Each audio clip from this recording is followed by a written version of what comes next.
Massachusetts Attorney General Andrea Campbell, the state's top law enforcement officer, has a lot on her plate. She's challenging the Trump administration's actions on a host of issues, including immigration, cuts to critical funding for schools and universities, medical research, and consumer protection, all while dealing with legal issues unique to Massachusetts. This afternoon, we're talking with the 45th Attorney General of Massachusetts. Hi, how are you today? Busy, but doing well. Thank you for having me. As we said, you and your office have been very busy these past months. In some cases, joining with AGs from across the country to take on some of the policies of the current administration. We want to ask you about some of those. Let's begin with immigration. It's one of the Trump administration's top priorities, and we have seen dozens of detainments in our communities. Right now, you're leading a multi-state effort to preserve humanitarian parole for immigrants from Cuba, Haiti, Nicaragua, Venezuela, also called CHNV, and that was put in place by the Biden administration. But you've called the termination of the CNHV parole program, quote unquote, an abuse of power.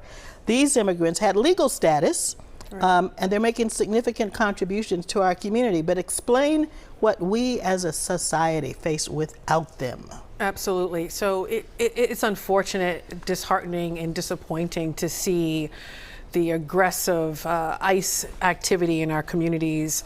The immigration policy of this administration is not about public safety. If anything, it's about fear mongering. And what we're seeing right now is not them targeting or spending the limited resources that we have federally on going after those who are here illegally and committing crimes. Instead, they're going after children. They're going after folks with lawful status, as you just mentioned. They're going after folks who have applications for asylum. And they're going after folks who are contributing to the Commonwealth, our economy, our healthcare industry, and so many other industries, in addition to the cultural contributions to Massachusetts. And so we're fighting back for due process to protect the rule of law and the Constitution, to protect these immigrants and their contributions to our communities, and most importantly, to get the public to understand at the end of the day, elections do have consequences, and we will fight and do everything we can out of my office to protect folks, their lawful status, but most importantly, due process in the Constitution. But this is the time to become civically engaged, to vote, and to really get involved.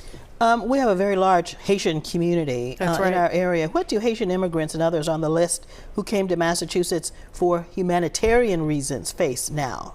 The countries in which folks are coming from, and they would say this if you were talking to them directly, there are this horrific gang violence, all types of violence. When folks choose to come to this country, as immigrants have done in the past, Irish, Italian, Jewish, you name it, it's for opportunity, and it's also to contribute. Haitians in particular are in many ways the backbone to our elder care service industry, to healthcare, to so many sectors, but particularly the healthcare sector. And I often say, if we were to get rid of every Haitian, for example, in Massachusetts, good luck trying to sustain our healthcare economy and the service delivery that they provide. And it's just cruel and wrong. Even though the federal government may have the legal authority to do it, spending our limited federal resources to target folks who are not committing any crime, for me, is just wrong.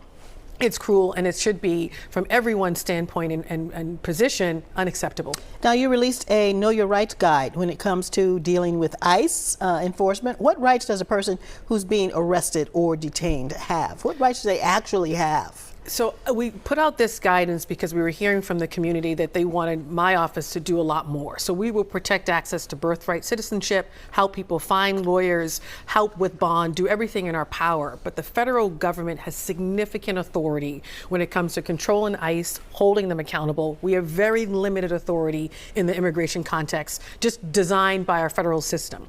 So we put out this guidance so people who are detained know what their rights are, also know that we are here as a resource to help them provide or obtain a lawyer, to help them know what their due process rights are, and also to make sure bystanders also know what their rights are, and that they cannot interfere, but they can record. They still can keep a distance and record the activity. They can ask questions of the person being detained. Is there someone I can contact, a lawyer, a family member, to let them know what's going on so that we can respond, sort of a rapid response. But at the end of the day, I am just as troubled by the ICE activity in our communities, but have limited authority legally to fight back. This is where the U.S. Attorney should step up to hold ICE accountable. Just like if the state police did something wrong, I would have to step up and hold them accountable. And so elections have consequences, sadly, but I will do everything in my power to protect our residents and, most importantly, our economy.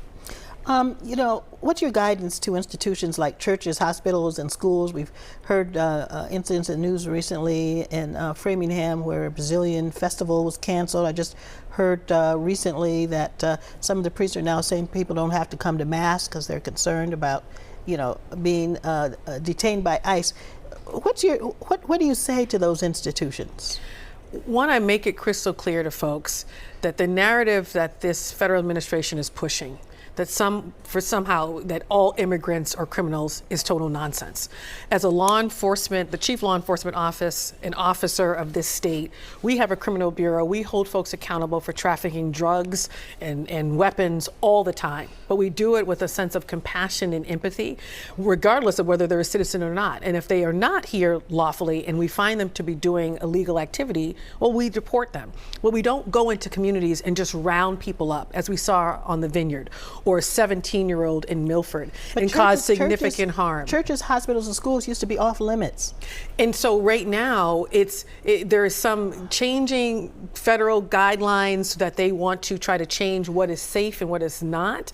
That being said, we are giving guidance to various institutions on how they can respond. In healthcare institutions, early ed providers, we actually put that guidance out early on, what information they have to share, what they don't have to share to protect the privacy of folks, to frankly not make it easy for folks to pick up law-abiding residents who are here working a job, looking to become a citizen or a pathway to citizenship. And if anything, Congress, which is controlled on both sides by Republicans, give them pathways to citizenship. Pass an immigration bill yesterday to allow folks to be able to stay here lawfully, and don't use our limited resources to target kids or those who are seeking asylum or other means to be able to stay here. Now, the Supreme Court has not yet ruled specifically on President Trump's executive order to end birthright citizenship, which, as you know, under the 14th Amendment has meant any person born in the U.S. is a citizen. But the justices have ruled on the scope of power on the lower courts. Can you explain what that decision means, and how has that changed your approach to challenging the administration? It hasn't changed our approach at all. I'm still going to take an aggressive posture and do it with a sense of urgency to protect the rights of our residents, but most importantly, the Constitution. They're looking to literally eradicate the 14th Amendment. And we've said it from the very beginning, the president cannot use an executive order to wipe away the Constitution or its amendments. There's a whole process you have to go through that requires Congress, ratification by a certain number of states, and he is instead trying to do it through an executive order. And the 14th Amendment, I tell folks, regardless of how you feel about the issue, pick the amendment you like, because if he can eradicate the 14th, he can eradicate any other amendment. And it's bigger than immigration, this idea that if you're born here, you are a citizen, and targeting babies as a part of their immigration policy. This is also about me and you, right? The conversation coming out of slavery and some folks sitting in this identity, if we should be afforded the privileges and citizenship. If that doesn't happen, I can't run for Attorney General. I can't vote. And so we're fighting, and actually the Supreme Court sent it back to the lower courts. So we're going back to the lower courts to say, can you give us that relief as you did before, saying that the 14th Amendment is valid, but most importantly, the president does not have the authority to dismantle it. And we hope that the lower court will issue that decision again, make it a nationwide injunction, which the Supreme Court was hesitant to do, because if you're born in New Hampshire or Massachusetts, and you move to another state, it doesn't matter, and it shouldn't. That's right. Which happens all the time. So I'm confident we will win that in the end. So you sued the administration twice for the NIH cuts and grant delays for medical and public health research. What's the status of those lawsuits? Both of those lawsuits we have won. We are the biomedical research capital, not just of this country, I would say the world. And these NIH funding, the funding that we get, billions of dollars funding hundreds of biomedical and clinical trials and research here. Not only is this about life and death, but also about our economy. Our healthcare and higher ed institutions are a third of our economy. You dismantle that, we're all in trouble. And then it's life and death. You miss a clinical trial, or your kid misses a clinical trial for pediatric cancer, good luck trying to repeat that. It's not like just missing a gym appointment. You miss a clinical trial, it is game over in many ways, and you have to start anew. That then puts the health of someone at risk, and so we're fighting to push back on the unlawful actions. And in both cases, NIH 1 and 2, where we have led, we have won. They're appealing that, and so it's working its way through the courts. Okay, so people don't realize that there is an economic impact on the state of Massachusetts all of these if these actions. cuts in research are held back. Quick question, one of the priorities of your office is to protect people from fraud. How will the threatened shutdown of the Consumer Financial Protection Bureau impact Massachusetts? So I want people to know, while we are busy holding the Trump administration accountable for the billions of dollars they're attempting to take away from us or our rights, our work hasn't slowed down. If anything, our consumer protection work has had to expand because the federal government is nowhere to be found. Elders are still being defrauded, sometimes in long-term care facilities, defrauded by companies or cryptocurrency. We still have to fight for them. We just had a $3.2 or I think $2.3 million settlement against a student loan company that was using AI models, but having a discriminatory and disparate impact on Black and brown borrowers because of the algorithm. So that settlement is in the millions to protect our folks. And now we have a federal partner that is nowhere to be found, whereas with the previous administration, there was at least some collaboration to protect consumers.